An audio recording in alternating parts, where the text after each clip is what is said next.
లక్ష్యం కొండంత ఉన్నప్పుడు దాన్ని చేరుకోవాలనే కసి కూడా అంతే బలంగా ఉండాలి.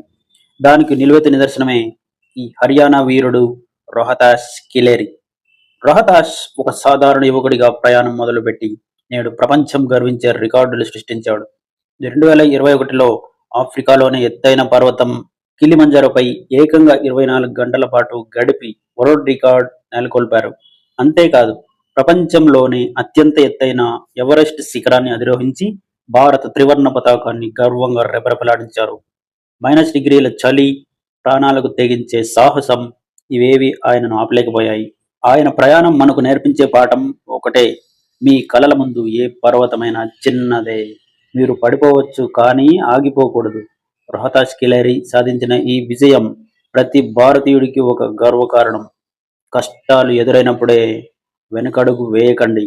ఆ కష్టాలనే మెట్లుగా మార్చుకుని శిఖరాగ్రానికి చేరుకోండి.